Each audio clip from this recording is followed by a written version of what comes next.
Welcome to Wawasan Wire. Today we're talking about the National Trust Party's views on political maturity and, well, the use of racial rhetoric in the political landscape. We're looking at a recent parliamentary session, specifically the Budget 2026 debate. Things didn't really stick to the budget for long. No, they really didn't. Yeah. It quickly showed up these, deep divisions, didn't it, about the quality of political debate here. Almost 68 years post-independence, and you see this kind of heated exchange goes right to the heart of, national unity. Accountability, too. That's really the core of it, isn't it? Is the political culture actually evolving? Are we moving towards knowledge, integrity? Or is it just stuck in that same old narrow race-based politics? Exactly. And this session, it really became about who's to blame when things go wrong. A lot of finger pointing. So let's get into it. The main trigger seemed to be Mohd Sani, the National Trust Party MP for Hulu Lenggit. He really took a strong stance.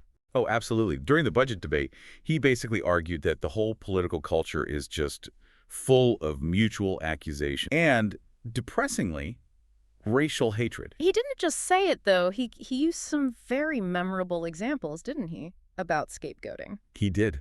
Really memorable, maybe even shocking examples. His point was to show how absurd it gets. Can you detail those? I remember reading about them. He basically said... His line was something like, everything is blamed on the Chinese. That was the core of his illustration. And the examples he gave for that. Well, that's where it got, as you said, memorable. Losing elections, failing to win, falling off a motorbike. He claimed that gets blamed on the Chinese, even not being able to afford a new television. Falling off a motorbike, that's quite something. It sounds deliberately absurd. Exactly. It's meant to sound absurd. He's trying to highlight, how ridiculous and pervasive this scapegoating has become, to make people think. So he's demanding a higher standard. Precisely. He wants politics based on, maturity, integrity, knowledge, actual value, moving away from all the narrow, hateful stuff. Which naturally raises the question about the National Unity Department, doesn't it? If this kind of rhetoric is happening in Parliament. What's their role? Yeah. Yeah. Especially when it's about alleged electoral race baiting or spreading, false narratives. It's a tough spot for them. And, as you might expect, there was immediate pushback from the opposition. Right. Just as Sani was making this case for higher standards, Fawaz, the party Islam Malaysia MP for Permatang Pao, he interrupted. On what grounds? He brought up national unity, tried to spear the conversation that way. Ah, the unity angle. But Sani didn't really engage with that directly, did he? No, he countered pretty sharply. Instead of debating unity in the abstract, he hit Fawaz with a specific policy issue. Which was? He called Fawaz out on a previous statement, something about the Penang Light Rail Transit Project being unnecessary. Yeah. And that Fawaz didn't represent the Penang people on that. So, a direct challenge on policy. How did Fawaz respond to that? Did he defend his stance on the LRT? He pivoted. Didn't really address the LRT question head on. Pivoted to what? He shifted the blame for racial hatred onto, wait for it, fake accounts and bots. The bot defense. So it's not real people, it's just these digital ghosts stirring things up. That was the argument, essentially, that these entities, not actual community members or politicians, are amplifying tension, for emotional manipulation. It's a common tactic these days, isn't it? Blame the algorithm, blame the bots. It is. It's a way to sort of deflect direct political responsibility. If it's just bots, then nobody in the room needs to change their behavior. Right? Convenient. But Sani wasn't buying it. Not at all. He actually escalated things further. He started naming names. Oh. Directly calling out other opposition members? Yes. Accusing them specifically of spreading falsehoods. Things got really personal then. Who did he name? Okay, so first, Taqiyuddin Hassan, the Party Islam Malaysia MP for Kota Baru. Sani questioned if he was a person or a robot. Wow, okay. Strong language. What were the specific accusations against Taqiyuddin? Sani claimed Taqiyuddin attacked civil servants, made false accusations against the government, and created a fake sense of national insecurity. Mentioned something about alleged threats to the Party Islam Malaysia chairman. So undermining trust in institutions and individuals, and there was another one. Yes, Zulkifli Ismail, the Party Islam Malaysia MP for Jason. This one was maybe even more explosive. What was the claim? Sani accused Zulkifli of claiming that the prime minister had defied God's command. Defied God's command. Okay, bringing theology into it, that's incredibly serious in this context. Absolutely. It's the kind of accusation designed to cause maximum political damage. Very inflammatory. So Sani is making these direct, very serious accusations on the floor. How did the opposition handle that? Procedurally, Ahmad Fadli, the Parti Islam Malaysia MP for Pasir Mas, stood up and raised a point of order. Okay, a procedural challenge. What was the specific point? He accused Sani of slander against Taqiyuddin and Zulkifli.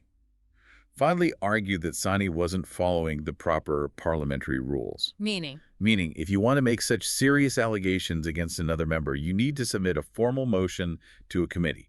You can't just, throw them out during a budget debate.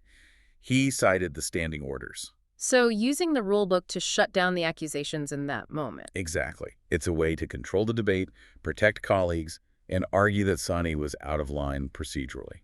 Did Fadli leave it at procedure? Or did it get personal? Oh, it got personal. Fadli took a direct shot at Sani. He brought up the National Trust Party conference that just happened, apparently the day before. And what about the conference? Fadli basically taunted Sani about internal party disputes. Said something like, take care of his own party first before criticizing others. Right there in the chamber. Ouch. A public jab about internal party politics? That's classic political theater. It really is. Trying to undermine Sani's credibility by pointing to supposed issues in his own backyard. How did Sani react to the slander claim and the personal taunt? He rejected the slander accusation. And then he did something interesting to Rective. He appealed to his past connection with Fadli. Mentioned they were both in the Islamic youth movement together. Trying to find common ground. Or make a point. More like making a point about principles.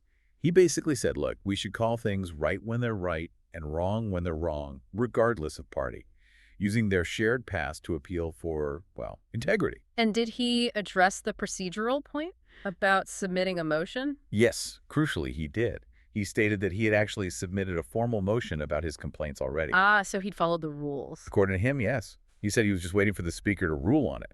So he was arguing he was following procedure, but also using the debate floor to, amplify the issue. So this whole exchange, it really lays bare the conflict, doesn't it? It absolutely does. You have one side pushing for, let's say, a higher standard of debate, focusing on substance, calling out rhetoric they see as harmful. And the other side? Using procedure, deflection like the bots argument, and even personal attacks to counter those criticisms. It's a real clash over what responsible political discourse looks like. The fundamental question seems to be stuck. How do you actually elevate the standards? How does the political arena move past this? That remains the challenge. How do you balance passionate critique, which is necessary in a democracy, with maintaining order and adhering to the rules? It's a constant tension. And in this specific instance, how was it resolved? Or at least paused? The deputy speaker had to step in. Liu Xiangyan. What did the deputy speaker do? Had to get firm. Ended up shutting down the microphones on both sides to stop the back and forth. Cut them off? Yep. And then reiterated the rule. Complaints like these need a formal motion. You can't derail the main agenda in this case, the budget debate, with these kinds of personal disputes. So procedure won out in the end, at least temporarily. The rules were enforced to get back to the business at hand. Pretty much. It was a necessary intervention to stop things spiraling. But you get the sense the underlying issues, the tensions Sani raised, they haven't gone away. No, sounds like they're still very much alive. Well, thank you for walking us through that. It's quite a snapshot of the pressures and tactics in play. My pleasure. Definitely a situation worth keeping an eye on. Remember to like and subscribe for more videos like this.